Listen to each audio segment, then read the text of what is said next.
Hello, listeners. This is Kat, and welcome back to Put Your Hands Up Podfics.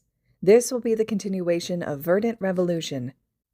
This will be Part 55, Chapter 52, entitled Question the Maze. Midoriya stared at the two sitting at the side of his hospital bed with no outward trepidation.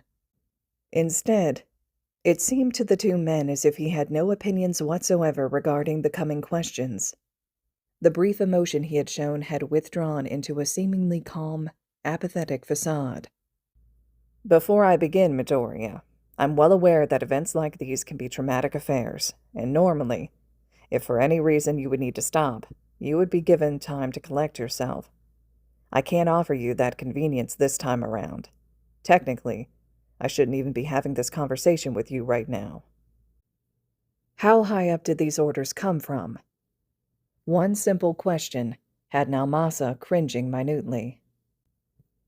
Far above my pay grade, even if I didn't have to deal with the SIT because of you. Midoriya clicked his tongue. It's hardly my fault that they dragged you back into their nonsense. You're too good at your job to be wasting away in the back rooms of a small-time police precinct.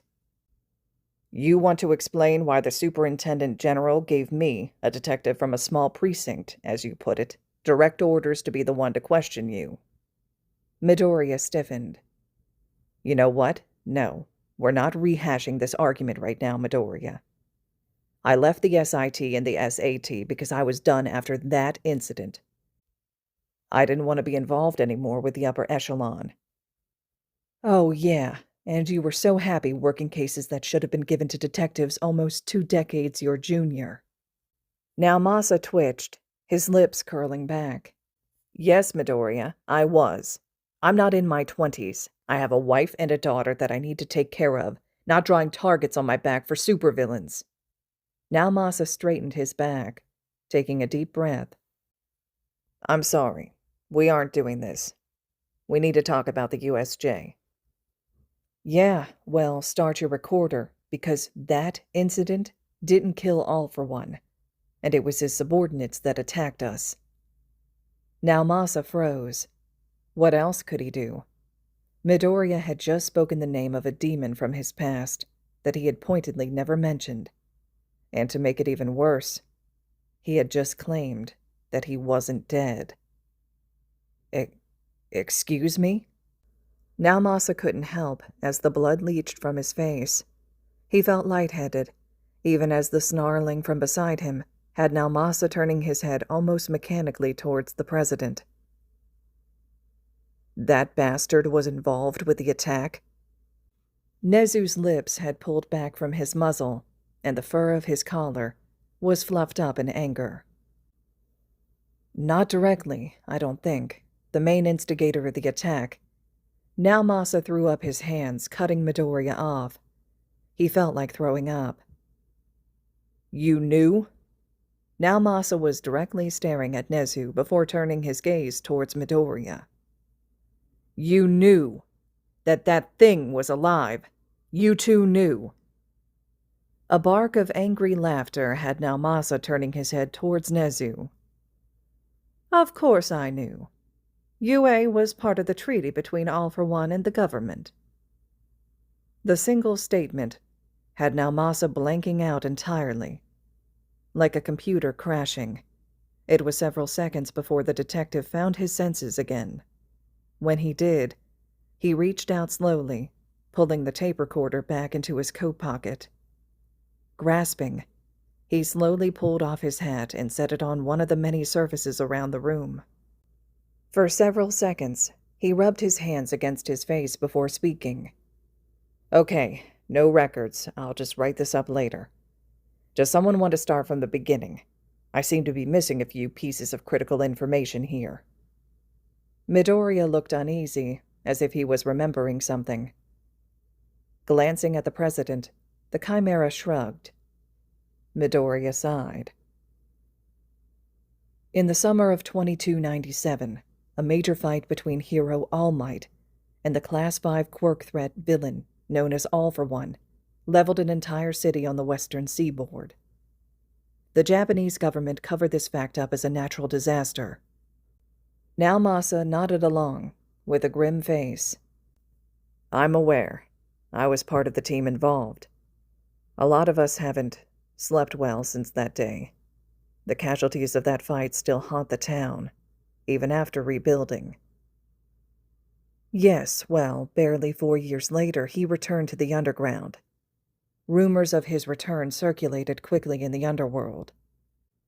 And it wasn't long before government informants were passing the information back up the chain. As is the way it works, yes. Of course, the government sent informants to the regions in question to poke around. When they finally got their responses, it was from notably fewer people than they'd sent out. As it turned out, while the government had spent billions rebuilding Niigata after the fight, the programs for the people living there had failed, as they always seemed to. All for One had stepped in to help the people in their place, and the people started to trust the man. A slight choking noise could be heard from Naomasa. The president simply looked bored with the information he was already aware of. He was the one that destroyed the city in the first place. And? Midoriya just raised an eyebrow and shook his head. Shit like that doesn't happen every day, certainly. But there is a certain level of destruction everyone is used to nowadays. I'm sure they didn't like his presence at first, but what else were they supposed to do? The government had failed them. The hero had destroyed their city and fucked off to who knows where. A statement, not a question. And here is the supposed villain, bowing his head and apologizing to them, offering them work and aid, protection from the gangs and criminals that had taken root. Naomasa felt a knot settle in his stomach as Midoriya continued. He didn't like where this was going.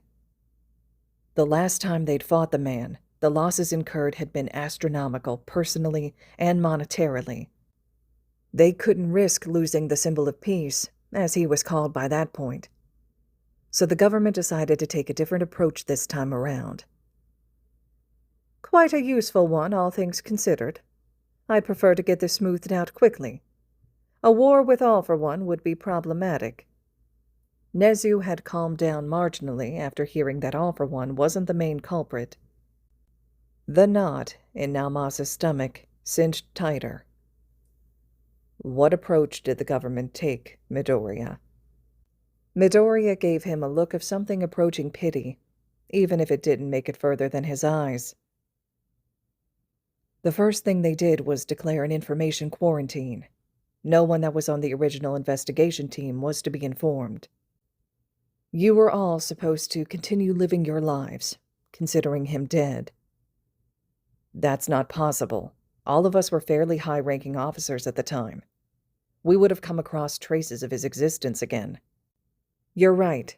You never did because you transferred to a small precinct, and 1 or 2 of the others had the same luck, I think. Would have to check my files to be sure. And the rest? Either they followed the NDA and left it alone, or they were silenced. Too much of a security risk otherwise. How many? At least 1. Couldn't give you an exact number. I never continued the line of investigation, wasn't important. Naomasa wanted to yell for that comment. Each of them had been damn good cops on that team. It did matter. But that wasn't what Midoriya was saying, even if it felt like it. What did they do next? Nezu was the one to answer him this time. He was hunched forward slightly, elbow on his knee, and paw on his chin. They brought those of us to the table they thought needed to be involved in a long-term negotiation. The Yagurozu conglomerate, Daternaut, NTT, Nippon, and Daiichi Life, the top 3 hero schools, so UA, Katsubutsu, and Shiketsu. There were also a few other groups, but it hardly matters now. Midoriya nodded. May and I were brought in a few years ago after All for One visited us in our headquarters. The government views our technology as an integral part of the redesign and expansion of the JSDF. So when we were visited, the government stepped in and brokered a deal between us. If Naomasa could have gone paler, he would have. As it was, he felt a painful thump in his chest. "You have deals with All for One?" Now Masa practically croaked the words. Had would be the operative word. He thought our technology could help him. Now Masa's eyes widened in horror. You didn't." "Oh, gods, no. I'm not stupid now. We both walked away unhappy with the deal, but it has held." Now Masa slumped. "Fucking start with that." Midoriya shrugged. "As it was, we couldn't have fixed him at that point anyway. Could do it now, but there isn't half a chance in hell I'm going to." "What did you do for him, then?" "I gave him his face back and restored his sinuses. Even if he's a meatball on the inside, still doesn't mean he has to look like it." All Might literally managed to punch a man's face off. Now Masa rubbed his temple. "That was supposed to kill him." Midoriya rolled his eyes. "Yeah, real heroic, that. If you want someone dead, chop off their head and burn the body. Otherwise, you're going to end up with them crawling back out of the grave." Now Masa looked slightly aghast at the thought, but waved his hand. "Back on topic. What was the deal they made with All for One?" Nezu shrugged this time. "Fairly groundbreaking for who it was made with, but nothing crazy in the contents. We recognize his presence and the good he's doing for Niigata. The government seizes its pursuit of the man as well as his operations. In return, he makes certain concessions and follows certain rules." Now Masa simply hung his head, tired and drained. "This entire thing is making a mockery of justice. What rules did he have to follow?" "There were 2 major clauses for All for One to follow. The one of lesser importance was regarding the crimes that the government wasn't willing to look the other way on. No more terrorism, no genocide, slavery, human trafficking, or cannibalism. No violations of the Geneva Conventions. Most of that is self-explanatory and irrelevant, but was put down anyway." How the hell is any of that lesser importance? "The big thing was the second clause. Should Japan come under assault from a foreign power, All for One would step up and aid in Japan's defense." Now Masa felt his jaw drop. "You turned the symbol of evil into a goddamn nuclear deterrent?" Midoriya scoffed at him. "You sound like Shimura. The only people who called him the symbol of evil were the One for All users." Midoriya muttered. Fucking edgy name. Now Masa was staring blankly at him again. "You know about One for All? And Shimura? What about Shimura?" Midoriya threw his hands in the air before letting them fall back into his lap, disconcerted. Midoriya winced. "Bad idea." "A conversation for another time. You're here about the USJ, aren't you?" "Of course it is." Now Masa looked around before shaking his head. "I need coffee before we continue this." The silence that Nezu's secretary walked into was stifling. One of his employer's personal students laid in the bed, bandaged from the neck down, while his other sat on the windowsill, glaring at the police detective. A police detective who looked one step from death, tired and sick. Nezu simply sat next to the side table with a cup of tea and his teapot. That particularly confused the secretary because he had just seen that exact teapot on the president's desk. And he certainly hadn't brought it to the mammal. In fact, he had his hands full with the requested coffee. The detective took the coffee from him gratefully while Hatsume practically snatched the other cup, now glaring at the student in the bed before downing half of it while maintaining eye contact. After a moment, she went back to glaring at the detective. The secretary shook his head. Whatever this was, he didn't want to know. He had kept this position for so long because of one thing: discretion. He sure as hell wasn't going to stop that now. The president dismissed him, and he gladly left the room. "So, the USJ. Now Masa broke the awkward silence once the door closed behind Nezu's secretary. The coffee tasted glorious. Real beans instead of the instant shit they had at the precinct. Hatsume, I'm going to have to ask you to bite me. Hatsume's glare narrowed, daring now Masa to finish that sentence. Midoriya put his hand on her arm before turning back to the detective. It's fine now. Anything I have to say she already knows anyway. My suit was recording the entire time. A frustrated scream was beginning to build in Naomasa's chest. Are you telling me that we have a full recording of the USJ from start to finish from your perspective, and you are just now telling me this? Midoriya's eyes widened as they flicked between the other three in the room with him. 3 levels of varying disbelief and, in Hatsume's case, amusement. Whoops. Naomasa rubbed his face with a sigh. This, Midoriya, this kind of shit is why we stopped asking for your help. Midoriya flinched. In my defense, I have other things on my mind at the moment. Naomasa leveled a flat stare at the 2 students. We arrested just over 200 villains at the USJ, dead and alive. The students fought over 5-to-1 odds, and you're just now telling me that the evidence I needed was just hanging out in a server bank somewhere. I want that recording. Hatsume clicked her tongue but pulled an external hard drive from one of her pockets and handed it to him. Naomasa gave his thanks curtly. I'll review the footage later. For now, tell me what happened. I want to hear your thoughts. Midoriya shrugged. You'll see my actions. I did what I believed was necessary in order to keep the others alive. That's not what I was asking, Midoriya. My actions speak for themselves. I will not apologize, if that is what you're looking for. Naomasa glanced down and placed his hand on the hard drive. Fine. I'll be back after reviewing the footage with more questions. I should...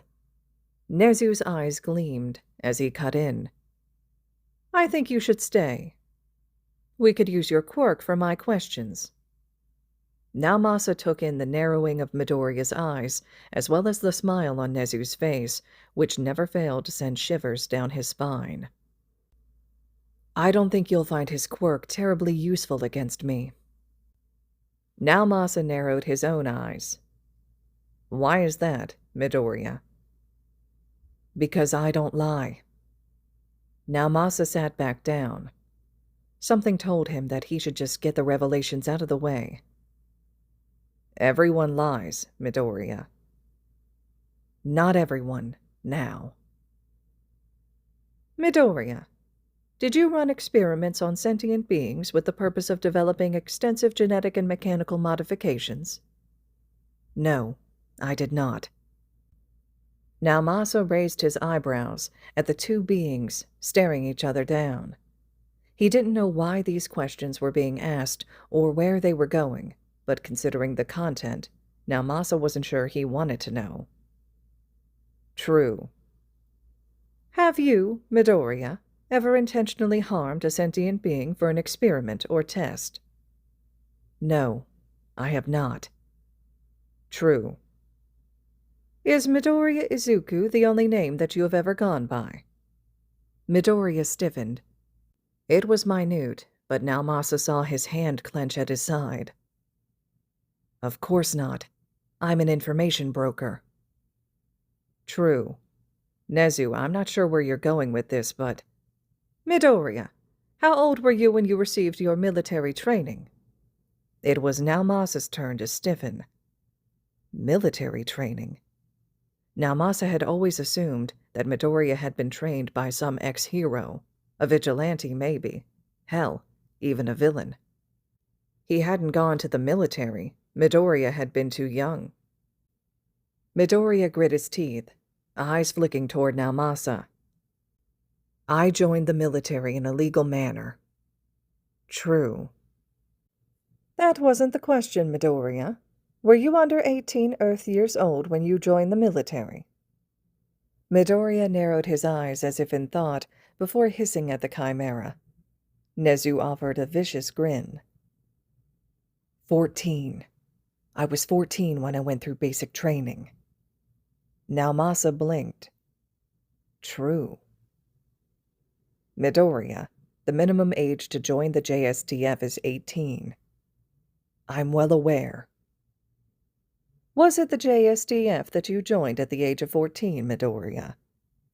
No, he replied shortly, the word practically a growl. True. What exactly was going on here? Midoriya had never left Japan before beginning his company, according to their records. Besides, that wasn't... Wait, 14. Midoriya, how old were you when you were put into your coma? Midoriya turned a snarl towards him. At 2, Brutus. I was put into a year-long coma on my 14th birthday. True. Nezu looked like he had just won the jackpot as his eyes lit up. Finally, a puzzle piece clicked into place for the chimera. What was the quirk of your attacker, Midoriya? Midoriya's face became stony.